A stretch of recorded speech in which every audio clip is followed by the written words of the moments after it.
Graça e paz em nome de Jesus. Deus os abençoe. Um feliz ano novo. E para que esse ano tenha muita vitória na tua vida, na tua casa, na tua família, nas tuas coisas. Vamos tratar um pouco da sabedoria divina. Porque o que faz a diferença no nosso ano novo não é a roupa que eu visto, a superstição que eu tenho, mas sim as atitudes que eu tomo. Isso é muito importante, nós entendemos e compreendemos. Então eu vou ler o Salmo primeiro, e nós vamos tirar algumas sabedorias desse Salmo, porque nós não podemos querer resultados diferentes fazendo a mesma coisa. É impossível isso. Nós temos que mudar as nossas atitudes, ações, pensamentos, para que as coisas trabalhem ao nosso favor. Então o Salmo primeiro está escrito assim: Bem-aventurado o homem que não anda no conselho dos ímpios, não se detém no caminho dos pecadores e nem se assenta na roda dos escarnecedores. Antes o seu prazer está na lei do Senhor e na sua lei medita de dia e de noite. Ele é como a árvore plantada junto à corrente de águas, que no devido tempo dá o seu fruto, e cuja folhagem não murcha, e tudo quanto ele faz será bem sucedido. Os ímpios não são assim, são porém como a palha que o vento dispersa. Por isso os perversos não prevalecerão no juízo, nem os pecadores na congregação dos justos. Pois o Senhor conhece o caminho dos justos, mas o caminho dos ímpios perecerá. Nós percebemos aqui que é um salmo que trata de duas coisas: uma parte ética moral e uma parte judicial. Do versículo 1 ao 4, ético-moral. Do versículo 5, 6, dos versos 5, 6, judicial. Então vai tratar da tua vida física, espiritual e eterna. É muito importante entender que quando Deus ele quer fazer algo na tua vida, Ele quer fazer primeiro interiormente na raiz, para que saiam os frutos. Salmo 127:1 diz assim: Se o Senhor não edificar a casa, em vão trabalham os que edificam. Se o Senhor não guardar a cidade, em vão vigia o sentinela. Outras palavras, se o Senhor não estiver comigo e com você, em vão nós trabalhamos. O sábio Salomão diz no livro de Eclesiastes: tudo é vaidade, tudo vai, é como correr atrás do vento. A suma de tudo é temer o Senhor, que há de julgar vivos e mortos. Então a primeira coisa que nós temos que entender é que quando Deus quer edificar a nossa casa, isso não está relacionado à nossa habilidade, à nossa capacidade, mas sim ao nosso temor e obediência a Ele. Não está relacionado ao tamanho do salário que eu ganho, nem o tamanho da minha casa, mas sim ao edificador, que é Deus. O Salmo 1 é um salmo muito importante, porque o livro de Salmos tem 150 salmos. É composto de 150 salmos. E esse Salmo 1 não está aqui como primeiro à toa, por engano ou por acidente. Ele está aqui realmente porque é um salmo de realeza. É uma teologia do trono, é um mapa de abertura. Porque ele está tratando de escolha, de decisões, de ações, de renúncias. Então é um salmo de sabedoria. Salmo vem da palavra saltério, que era um instrumento de harpa, um instrumento de cordas, para tocar no íntimo, no fundo do nosso coração, porque a poesia em Israel, a poesia no Oriente, é diferente da poesia no Ocidente. A poesia bíblica não está relacionada a rimas, mas está relacionada a contrastes, entre certo e errado, entre bem e mal. Por quê? Porque o propósito da poesia na Bíblia não é mexer com a tua emoção e com o teu exterior, mas sim mexer com o teu interior, tocar no teu íntimo, para trazer uma mudança real para a tua vida. Então é esse o propósito do Salmo. Por quê? Porque o propósito de Deus para o teu povo é que teu povo seja luz e sal na terra. É que teu povo manifeste a glória dele aqui na nossa vida, na nossa terra, nas nossas ações. Então nós vamos tomar uma atenção aqui de ver que sabedoria e conhecimento são duas coisas diferentes. Conhecimento é aprender com os próprios erros. Sabedoria é aprender com os erros dos outros. Quer dizer, eu não preciso cair no buraco para saber que ali tem um buraco. Eu vejo o buraco de longe e me desvio dele. Isso é sabedoria.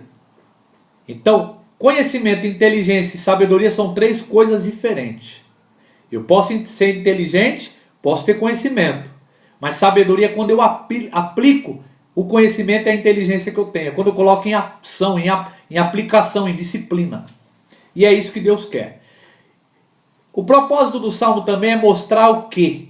Que muitas vezes nós atribuímos as coisas erradas que dão na nossa vida, ou o mal que acontece, nós atribuímos a Satanás, dizemos que é a culpa do diabo. Mas aqui está mostrando algo diferente. Está mostrando que não é só Satanás, está mostrando que as nossas atitudes, as nossas escolhas, as nossas ações e os nossos relacionamentos. Então nós temos que ter discernimento para saber aonde nós andamos, aonde nós se detemos e aonde nós se assentamos. É o que está tratando. Mas a primeira lição aqui é a atitude. Deus não abençoa pessoas indecisas. Tiago, capítulo 1 diz, se tiver falta de sabedoria, peça a Deus que Ele dá liberalmente. Mas não peça com dúvida. Não espere receber coisa alguma se você estiver duvidoso. Então nós precisamos estar convictos do que queremos.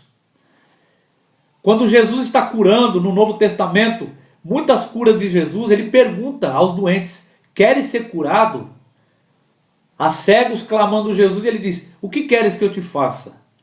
Porque a pessoa precisa estar decidida do que ela quer. Muitas vezes um doente, um cego, ele pode estar querendo apenas uma moeda, uma esmola. Então Jesus quer que você diga o que você quer para Ele. Seja direto, seja firme, seja decidido, não rodeie. João capítulo 5, no tanque de Betesda, há um enfermo. Há 38 anos que aquele homem era enfermo. E ele está ali à beira do tanque. De tempo em tempo o anjo do Senhor movia as águas do tanque. E aquele primeiro que entrasse nas águas seria curado. E Jesus vem até o tanque sabendo que aquele homem estava enfermo. O tempo que ele estava enfermo, a condição dele. Jesus pergunta para ele, queres ser curado? Ora, o homem há 38 anos doente, sem capacidade de entrar no tanque.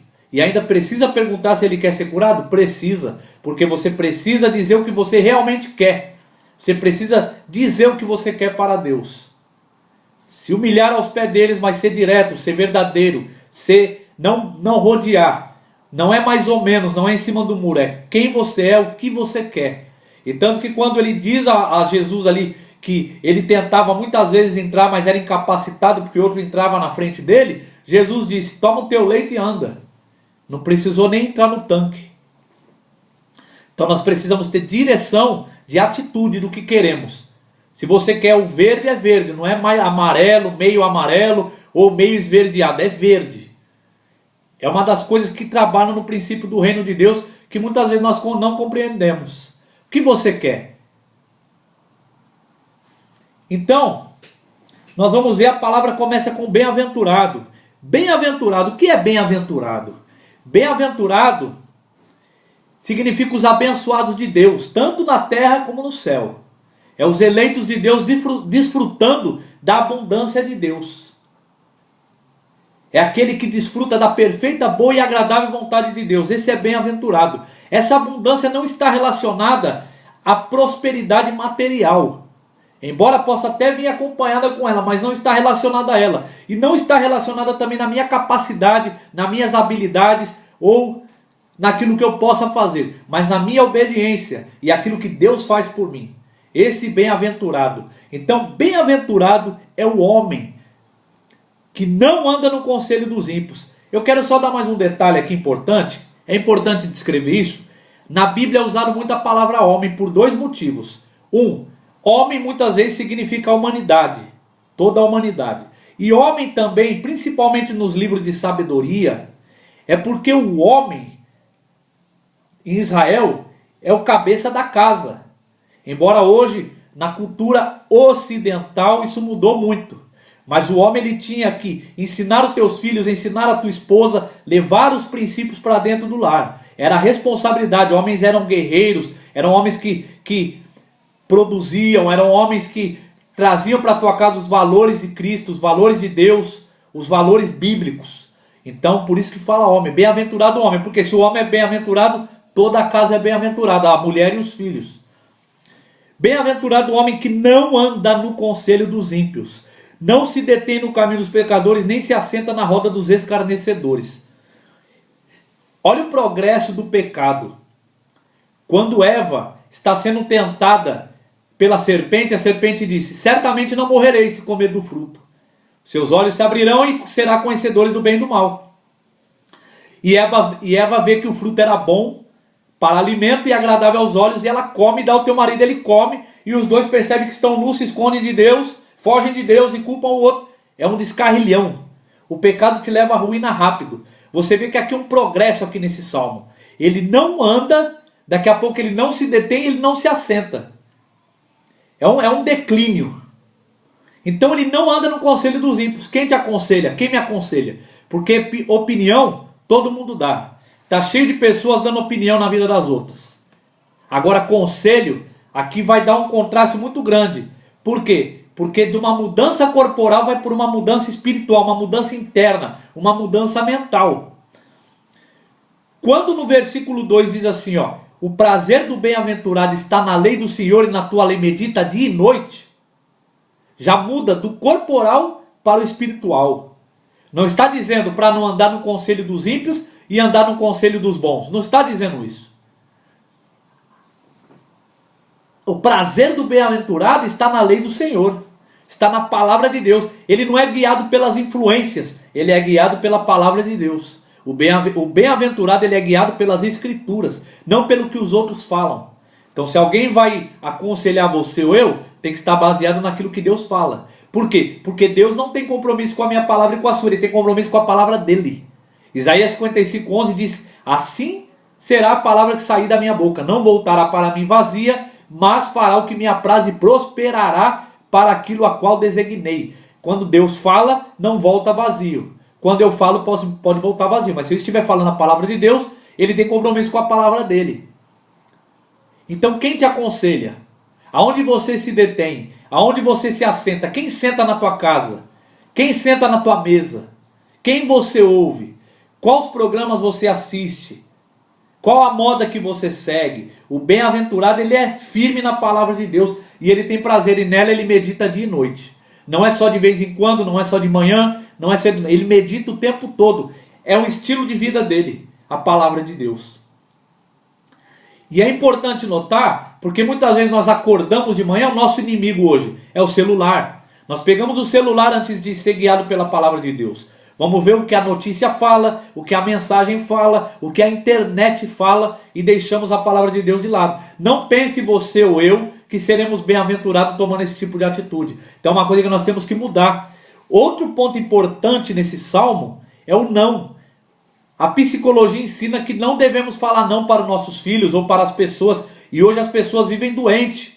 Tudo é bullying. Não pode falar não porque machuca. A Bíblia inteira exorta como não. A primeira coisa que está ensinando o bem-aventurado é o que ele não faz. Ele não anda no conselho dos ímpios. Não se assenta na roda dos escarnecedores. Não se detém no caminho dos pecadores. Ele não.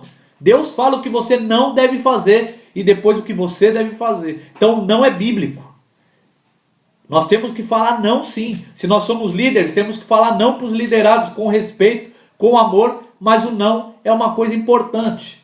Então aquilo que não era bullying no passado, antigamente as pessoas brincavam, falavam coisas e estava tudo certo. Hoje qualquer coisa machuca, não pode falar não. Relações que nós temos que saber lidar. Outra coisa importante, quem se assenta, com quem você anda? Você sabia que muitas vezes você não recebe o que Deus tem para te dar por causa dos escarnecedores que estão à tua volta? No Evangelho de Marcos, capítulo de número 5, Jairo, chefe da sinagoga, ele chega até Jesus, se prostra aos pés de Jesus e diz: a minha filha está enferma, quase à morte. Peço que o Senhor venha, põe a mão sobre ela para que ela viva. E Jesus vai com Jairo. Durante esse caminho, a mulher do fluxo de sangue toca na orla de Jesus. Uma mulher que estava com 12 anos, com o fluxo de sangue, já havia gastado todos os teus bens, passado na mão de muitos médicos e nada tinha curado ela. Mas ela sabia que se ela tocasse na orla de Jesus, ela seria curada. E ela toca. Como a multidão era grande e apertava Jesus, Jesus para e pergunta quem tocasse na orla dele. Porque ele sabia que tinha saído o poder da tua veste. Durante essa conversação, Jairo está com Jesus. Vem pessoas da casa de Jairo e diz para Jairo assim: não incomodes o mestre, a tua filha já morreu. E Jesus não atenta para essas palavras, mas diz para Jairo: não temas, crê somente. E a partir dali Jesus não leva todo mundo com ele. Só vai Pedro, João, Tiago e Jairo. Quando chega na casa de Jairo, as pessoas estão chorando e pranteando. E Jesus pergunta: por que chorais? Por que pranteais? A menina não está morta, mas dorme. Riram, escarneceram. E ele entra no quarto com Pedro, Tiago e João, e com o pai e a mãe da menina, e diz: Talita cumi, te ordeno, levanta-te. E a menina levanta e vai comer. Quantas vezes já disseram para você parar de incomodar o mestre? Que o seu problema já morreu, não tem mais jeito. Que aquilo que você quer já morreu, não vai acontecer mais. E você dá ouvido para quem? Para os escarnecedores ou para a palavra de Deus? Presta atenção quem você ouve, porque muitas vezes você não se apossou ainda da cura ou de algo que Deus tem para você, porque você ouviu os escarnecedores. Aqueles que estão pranteando e chorando da sua derrota, da sua tristeza. E quando alguém fala que tem jeito, quando Deus fala que tem solução, eles escarnecem. Cuidado com quem você ouve. O Deus que nós servimos, o Jesus que nós servimos, é só olhar Marcos capítulo 4 ao capítulo 5. É uma sequência de milagres. E trata de milagres importantes, porque vai tratar de milagres de todas as áreas. Se é uma tempestade que se levanta na tua vida, sem você perceber, mas se levantou uma tempestade, embora tenham pescadores no teu barco, eles não vão conseguir parar a tempestade. Mas Jesus manda o mar se calar e ele se cala. E vem grande bonança. Se o problema na tua casa é demônio, é maldição espiritual, correntes não podem segurar, mas ele expulsa a multidão de demônios. Se o problema na tua vida é doença física, embora você já gastou com médicos, embora você já gastou todo o teu empenho e não houve a cura, basta tocar na orla dele e você será curado. Se o problema na tua vida é o caso de morte, embora não seja a morte de uma pessoa em si, mas algo que morreu na tua vida e você não tem mais esperança, e você ouve os murmuradores de plantão, os crentes nuvem negra, ele tem o poder de ressuscitar. Então presta atenção quem você ouve, quem você atenta os teus ouvidos. E o apóstolo Paulo sabia muito bem disso, porque ele escreve 1 Coríntios capítulo 15, versículo 33. Não se enganeis, as más conversações corrompem os bons costumes. Provérbios 22, 24 diz assim: não se associes com iracundo, não ande com homem colérico, para que não aprenda a tua veredas e enlace a tua alma. Se você é águia e andar com galinha, você vai ciscar e vai parar de voar alto. Um exército de leão guiado por uma ovelha nunca vai derrotar um exército de ovelha guiado por um leão. As amizades estão envolvidas não é na quantidade, e sim na qualidade. Então, bem-aventurado ele não anda, não se detém e não se assenta com esses três tipos de pessoas. Atenção para isso. Agora vamos ver o que ele faz. O prazer dele está na lei do Senhor e na tua lei ele medita dia e noite. É bênção demais. Dia e noite, não é de vez em quando. O que eu preciso para meditar na lei do Senhor dia e noite? Coração aberto e tempo. Duas coisas difíceis hoje. Por quê? Andamos ansiosos. Andamos correndo atrás do tempo. A Bíblia diz para não correr. E nós corremos. Então o que nós precisamos? Coração aberto para Deus. O que nós precisamos? De tempo para Deus. Como eu vou meditar na lei dele se eu não tenho tempo para ele, nem o coração aberto para as coisas dele? Então são duas coisas que nós precisamos. Quem é nossos inimigos? A internet e a distração. Não é que é errado a internet, nem o entretenimento é errado. Mas o foco e a força que nós declaramos a isso. Então a internet ela é boa, mas ela é perigosa. Vou dar um exemplo bíblico. Por que é importante meditar na lei do Senhor, ler a lei, estudar a palavra de Deus, estar com ela na mente? Quando eu quero uma informação hoje, eu vou na internet, eu pego pronta. Eu não aprendo sobre ela. Eu pego ela pronta. Agora, quando eu medito na palavra de Deus, ele me dá os detalhes. Então, como eu medito na palavra de Deus? Não é só ler a Bíblia, é meditar, é ter prazer na lei do Senhor. É deleitar na lei dele.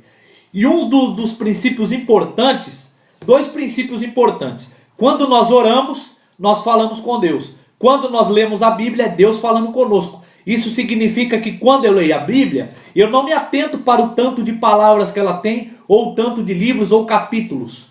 Eu me atento que é uma carta de amor escrita para mim. É Deus falando comigo. Então eu dou total atenção para cada palavra, para cada detalhe, para cada vírgula, porque Deus, o dono do universo, o Criador, o Todo-Poderoso, está falando comigo. Então eu tenho prazer de meditar na palavra dele, porque ela é o sustento da minha vida.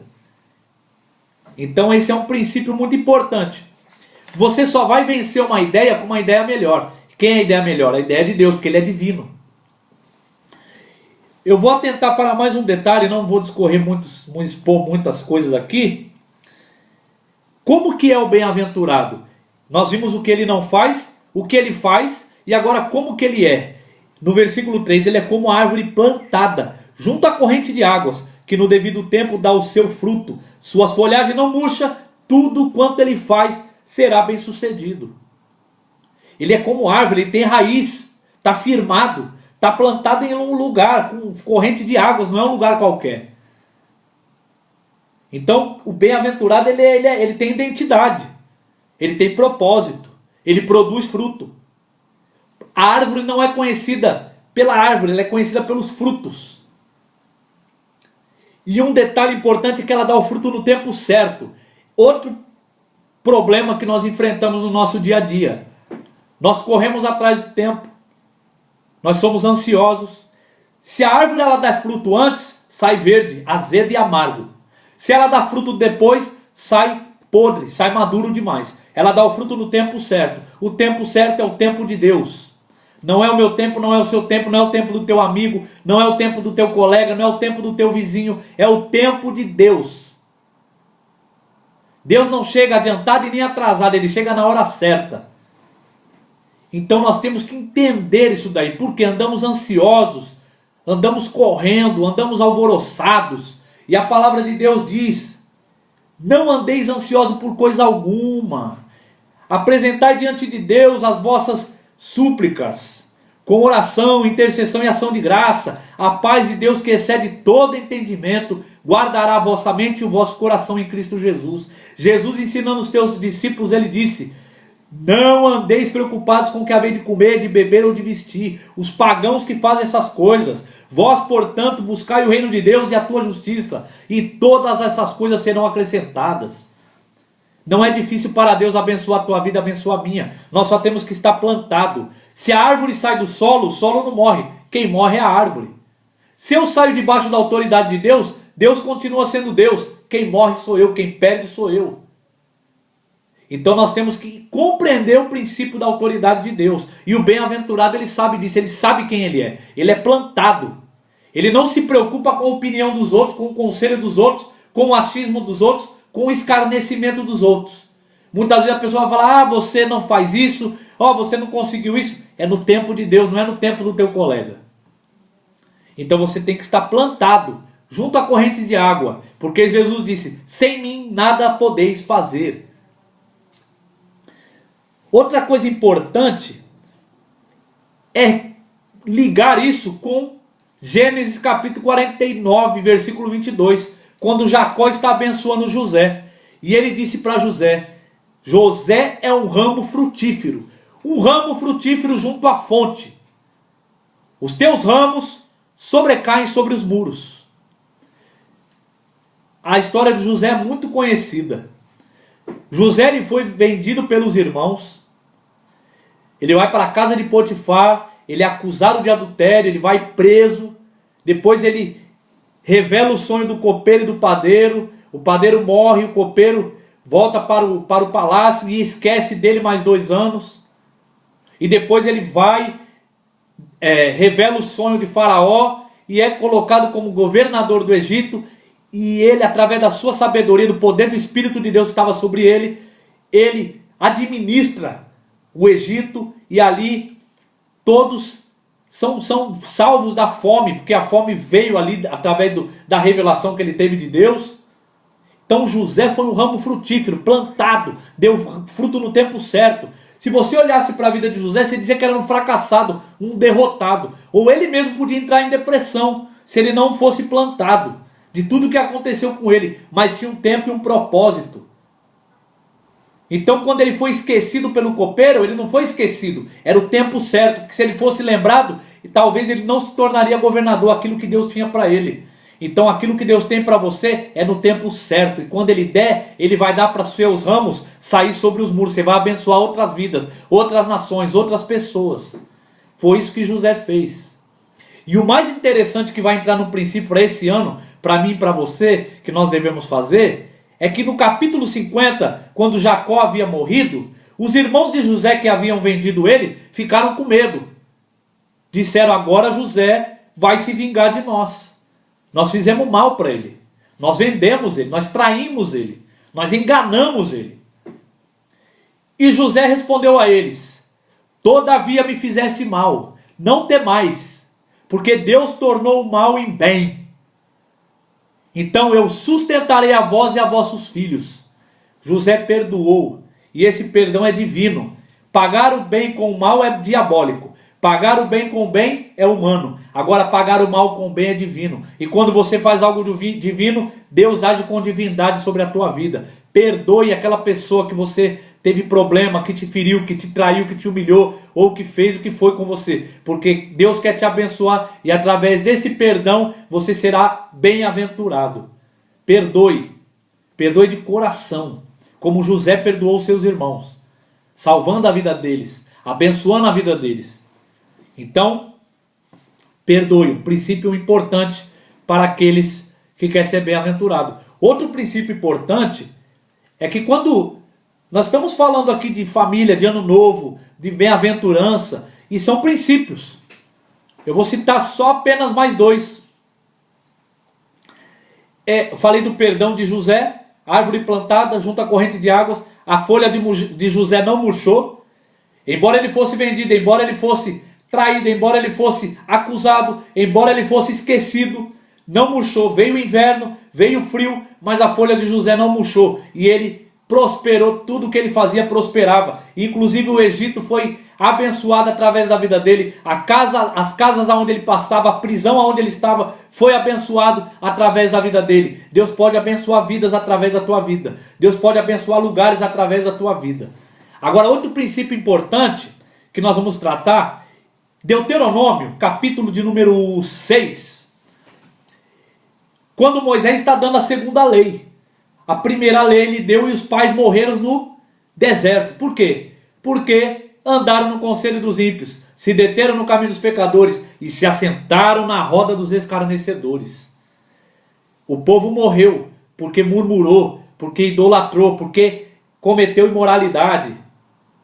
Tudo isso que o bem-aventurado não faz, o povo fez no deserto. Só que os teus filhos possuíram a terra prometida, mas antes deles entrarem, Moisés trouxe para eles e disse assim, capítulo 6, Deuteronômio, versículo 4 ao 6, Moisés dizendo para eles, amarás o Senhor teu Deus de todo o teu coração, de toda a tua alma, de toda a tua força, e essas palavras que vos digo estarão convosco, e inculcarás elas a teus filhos, falarás delas, assentado na tua casa, andando pelo caminho, ao deitar-te e ao levantar-te. Significa que nós pais temos que levar as palavras de Deus, os princípios bíblicos, aos nossos filhos. Os heróis de nossos filhos não é para ser super-homem, Capitão América. Os heróis dos nossos filhos tem que ser Jesus Cristo. Ele que morreu e deu a vida por nós. E nós temos que passar esses princípios aos nossos filhos, para que eles cresçam e sejam bem-aventurados. Porque nenhum super-herói vai bem-aventurar o teu filho, mas Deus vai bem-aventurar a teu filho e a tua casa. Então esse é outro princípio. Fale da palavra de Deus na tua mesa. Fale da palavra de Deus com a tua família. Fale da palavra de Deus na tua casa. Fale na palavra de Deus com teus filhos. Outro princípio. Abraão. O nome era Abrão. Depois Deus muda para Abraão, que significa pai de multidões. Pai de multidões, e Abraão não tinha filhos. E Deus tinha prometido que ele seria pai de multidões através do filho da promessa, Isaque. E Abraão creu, e isso foi imputado por justiça. Essa palavra imputado por justiça é quando você crê com convicção, mesmo que tudo diga não, mesmo que tudo esteja falando que é o contrário, as circunstâncias estejam opostas aquilo que Deus falou. Mas se você crê, Ele é fiel para cumprir, porque Ele imputa por justiça a tua fé, Ele assina, e aquilo será realizado porque você creu, e isso é imputado por justiça. Abraão creu, isso foi imputado por justiça, e ele foi pai de Isaac aos 100 anos de idade. Sara tinha 90, e Sara amamentou o teu filho. Então aquilo que é impossível para os olhos humanos é possível para Deus. Mas o que é essa fé? É ver o impossível, é tocar o impalpável e se apossar do impossível. Isso é fé, convicção de Abraão. Então bem-aventurado ele é como árvore plantada junto à corrente de águas, que no devido tempo dá o teu fruto, cujas folhagens não murcha. Tudo quanto ele faz prosperará. Tudo. Embora algumas vezes pareça estar indo na contramão, mas tudo prosperará. Agora, como que o bem-aventurado ele não é? Olha o contraste grande aqui para nós irmos adiante. Os ímpios não são assim, versículo 4. São, porém, como a palha que o vento dispersa. O bem-aventurado ele é como uma árvore. O ímpio, o pecador, é como a palha. Irmãos, olha o contraste grande. Palha não tem raiz. Palha não produz frutos. Palha nem para fazer brasa serve. É dispersa com o vento. Não tem identidade, não sabe quem é. Não sabe para onde vai, nem de onde veio. A árvore é plantada. Tem raiz. Tem essência. A palha não. Então há um contraste sim entre comportamentos. Você é árvore ou você é palha? Faça essa pergunta hoje olhando no espelho. Quem você é? Árvore ou palha? Não importa o teu passado, é hoje. É ano novo? Tome atitude hoje. Quem você é? Quem você quer ser? Aí você vai olhar o que o bem-aventurado não faz, o que ele faz, quem ele é e quem ele não é. Então palha não serve para fazer nem peso. Se pergunte, quem eu sou? Palha ou árvore, diante aos olhos de Deus. Não pense que se você não mudar suas atitudes, você vai obter os resultados esperados aqui. Mas se você fazer aqui, pode confiar que no devido tempo, você prosperará, dará fruto na hora certa. Porque nós temos que estar plantado, isso é sabedoria. Agora a fé faz o impossível, aí é Deus que faz o fruto florescer na tua árvore. Os perversos não prevalecerão no juízo, nem os pecadores na congregação dos justos. Você vai congregar, os justos vão congregar. Pois o Senhor conhece o caminho dos justos, mas o caminho dos ímpios perecerá. Quando ele diz aqui que o Senhor conhece o caminho dos justos, presta atenção no detalhe. Deus conhece o caminho de todos. Ninguém pode fugir aos olhos de Deus. Ele é onipresente, Ele é onisciente, Ele é onipotente.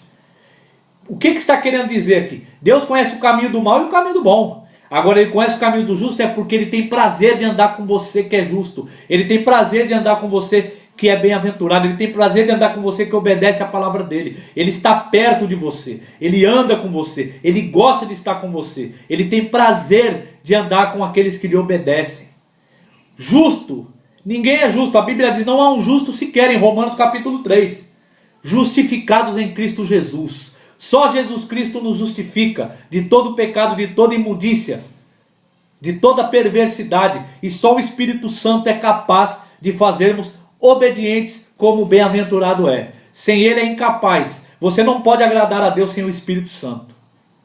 Você pode pensar que agrada a Ele ou que faz aquilo que Ele gosta. Mas nós não servimos Deus pela nossa vontade como nós achamos, mas como a palavra dele diz. Então nós vimos algumas lições aqui. Se eu quero ser bem-aventurado e agradar a Deus, eu não posso andar no conselho dos ímpios. Eu não posso se deter no caminho dos pecadores e nem se assentar na roda dos escarnecedores. Isso não significa que eu não posso amar essas pessoas e nem não querer o bem delas. Não é isso. Aqui está falando de comportamento e não de pessoas em si. Comportamento. Então eu não sou obrigado a compartilhar o comportamento que desagrada a Deus.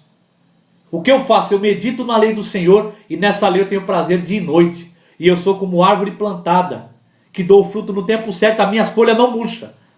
Pode vir o inverno, pode vir a tempestade, pode vir o frio, pode vir o calor, excesso de calor, mas eu não vou murchar porque eu estou plantado em solo firme.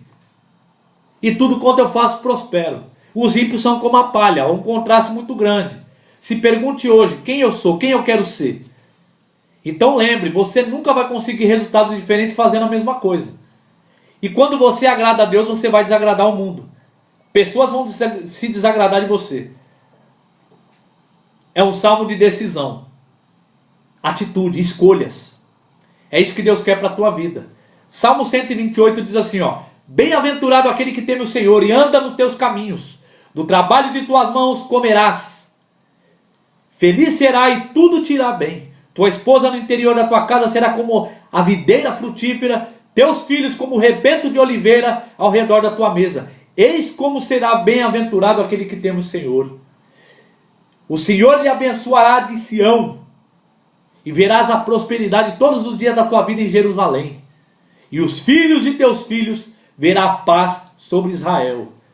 Ele está falando de bênção física, bênção espiritual e bênção eterna. E é isso que eu desejo para a tua vida, para a tua família, para a tua casa. Seja bem-aventurado, ande nos princípios de Deus, se entregue, procure conhecer a Ele através da tua palavra. A palavra de Deus é viva e eficaz. Ande por toda a verdade, porque era para isso que o Espírito Santo veio. Siga o caráter de Cristo, siga o princípio de Deus, e a tua casa e a tua família será bem-aventurada. Não é o que estou prometendo, é a palavra de Deus. Princípios não mudam, o mundo muda, as coisas mudam, as pessoas mudam, as estações mudam, a moda muda, o padrão muda, os sentimentos mudam, as emoções mudam, mas o Senhor permanece para sempre. Ele é eterno e Ele não varia de posição. O Deus que quer te abençoar e o Deus que abençoa a minha vida, a minha casa, Ele não muda, Ele é o mesmo ontem, hoje e sempre. Receba essa palavra, tenha um feliz ano novo. Deus te abençoe em nome de Jesus e que o Espírito Santo te fortaleça a ser bem-aventurado.